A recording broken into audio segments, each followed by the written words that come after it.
وہی رب فرماتا ہے بندے تو غم نہ کر وما من دابۃ فی الارض الا علی اللہ رزقھا، رزق کا ذمہ اللہ فرماتا ہے میں نے لے لیا ہے، میں زمین پر جینگنے والوں کو رزق عطا کروں گا۔ اور جب اس نے لے لیا ہے ذمہ تو پھر اپنے علم کی بات کرتا ہے، بندہ تیرا علم کتنا، تیرا ہنر کتنا، ارے تو تیرے بیٹے کو رزق نہیں پہنچا سکتا، تیرا بیٹا کہیں اور ہو، یہاں رہ کر تو کھلا نہیں سکتا، تو پلا نہیں سکتا، تو جان نہیں سکتا، لیکن میں وہ رزق دینے والا ہوں یعلم مستقرہا ومستودعہا، میری مخلوق کون سی جگہ پر رہ رہی ہے میں وہ بھی جانتا ہوں، اور کہاں رہ رہی ہے وہ بھی جانتا ہوں، اور ہر جگہ رزق پہنچانا میری ذمہ داری ہے، یہ اس کا علم ہے۔ سمندر کے اندر مچھلی کو روزی کون پہنچا رہا ہے، بل میں چونٹیوں کو روزی کون پہنچا رہا ہے، جنگل و بیابان کے اندر رہنے والے جانوروں کو روزی کون پہنچا رہا ہے؟ اس لیے کہ ہمارا رب بڑی شان والا ہے، اس کے علم میں ہے کہ کون کہاں ہے اور کس کو کتنے رزق کی ضرورت ہے، اسے وہاں تک رزق وہ پہنچا دیتا ہے۔ میرے پیارے آقا صلی اللہ تعالی علیہ وسلم کے پیارے دیوانوں، ساری خرابیوں کی جڑ یہ ہے کہ بندہ اپنے رب کے بارے میں کچھ نہیں جانتا، اپنے رب کے حوالے سے کوئی واقفیت نہیں ہے۔ اللہ اکبر! اور جب سب سے رب کے حوالے سے واقفیت ہو جائے، اس کی شان کے حوالے سے واقفیت ہو جائے، اور علم اس کے پاس اپنی بساط بھر آ جائے تو اس کا یقین اپنے رب پر پختہ ہو جاتا ہے۔ مثال کے طور پر میں آپ کو بتاؤں، آپ دیکھیے ابھی 2 دن پہلے سیدنا صدیق اکبر رضی اللہ المولا تبارک و تعالی عنہ کا یوم وصال گزرا۔ آپ ذرا سوچو تو صحیح، غار کے اندر موجود ہیں، رسول اعظم کے ساتھ موجود ہیں۔ اب آپ دیکھیں میرے پیارے آقا صلی اللہ علیہ وسلم کے پیارے دیوانوں، غار ہے،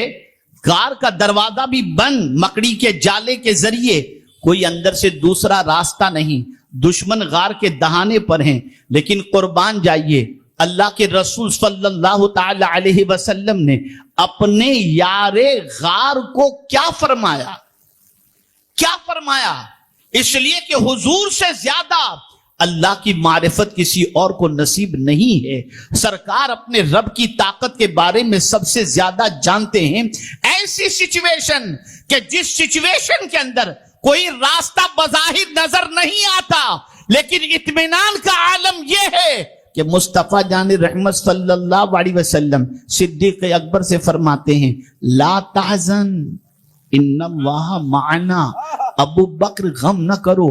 اللہ ہمارے ساتھ ہے۔ میں آپ سے پوچھنا چاہتا ہوں، یہ تو آپ نے بارہا سنا، جب بھی صدیق اکبر کی حیات طیبہ پر گفتگو کی جاتی ہے آپ اسے ضرور سماعت کرتے ہیں، لیکن مجھے یہ بتائیے کیا صدیق کا خدا کوئی اور ہے، مصطفیٰ کا خدا کوئی اور ہے، اور ہمارا خدا کوئی اور ہے؟ نہیں، وہی ان کا بھی اللہ ہے، ہمارا بھی اللہ ہے۔ لیکن میرے پیارے آقا صلی اللہ علیہ وسلم کے پیارے دیوانوں، وہ اس یقین کے ساتھ اس لیے کہہ رہے تھے کہ اپنے رب کے بارے میں جانتے تھے۔ ہم تو انگوٹھی کے نگینوں کے بارے میں جانتے ہیں، فیروزہ پہنو گے تو مال بڑھے گا، یہ پہنو گے تو یہ بڑھے گا، یہ دھاگا پہنو گے تو یہ چلے گا، ہم یہ جانتے ہیں، اپنے رب کے بارے میں کچھ نہیں جانتے، اپنے رب کے حوالے سے کوئی واقفیت نہیں۔ اے رسول اعظم صلی اللہ علیہ وسلم کے دیوانوں، آج اللہ عز و جل کے بارے میں واقفیت صحیح طور پر اس کی قدرت اور علم کے بارے میں نہ ہونے کی وجہ سے انسان کے قدم پھسل رہے ہیں، انسان در بدر کی ٹھوکریں کھاتا ہوا نظر آتا ہے۔ آج یہ میں آپ کو بتاؤں، ایک طرف فوج ہے، پیچھے کی طرف فوج ہے، سامنے کی طرف دریا ہے، اور قرآن کہتا ہے حضرت موسیٰ علیہ الصلاۃ والتسلیم کی قوم نے کہا انا لمدرکون، ہم پکڑے گئے، اب آگے دریا، پیچھے فوج، اب تو بچنے کے کوئی امکانات نہیں، دریا میں گئے تو ڈوب جائیں گے، کھڑے رہے تو فوج مار ڈالے گی، اب کیا کریں؟ لیکن ایسی سچویشن جہاں بظاہر کچھ نظر نہیں آتا،